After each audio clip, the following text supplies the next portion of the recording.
เอาสบายดีพ่อแม่พี่น้องที่รู้จักหักแพงทั้งหลายมื้อนี้สิมารีวิวรถตู้ Starlet ปี1997จักรดีแอร์เย็นเอกสารค่าถอกค่าทางครบเลยเด้อรถตู้ Starlet คันนี้เป็นจักรธรรมดาจักรดีแอร์เย็นตาเป็นตาแก้วมาแต่โรงงานมาเลย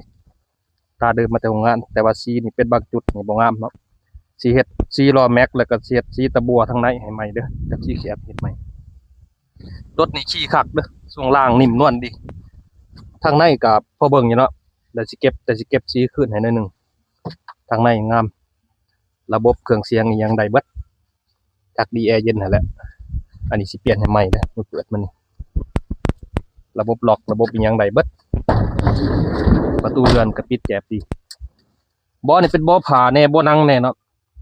ถ้าจะคุมไม้เบิดก็ได้คุมเป็นสีครีมนี่ก็ได้แอร์นี่เย็นเบิดทางหน้าทางหลังเด้อ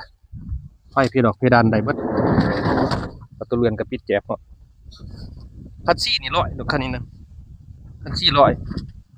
ให้บ่ตามันตาเดิมๆเลยเดิมมาแต่โรงงานเบิดเลยเนาะป้ายนี่บ่ต้องห่วงเด้อเรื่องป้ายนี่มันเก่าบ่เป็นหยังได้เปลี่ยนให้ใหม่เนาะ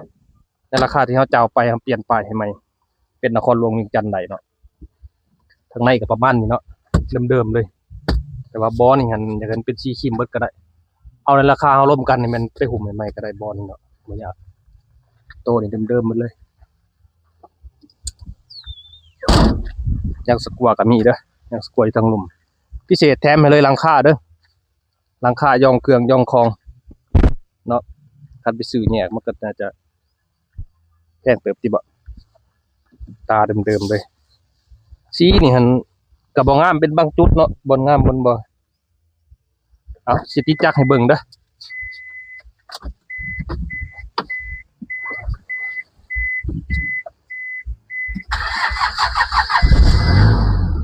เปิดแอร์เลย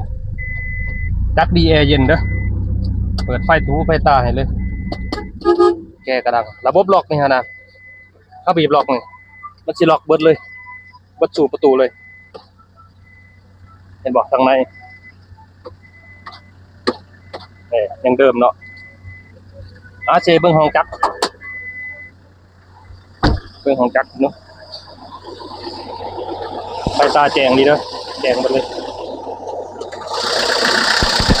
อันนี้เปิดแอร์อยู่เด้อจักรนี่เดิมเด้อจักรนี่เดิมจักรดียังเดิมหมดเลย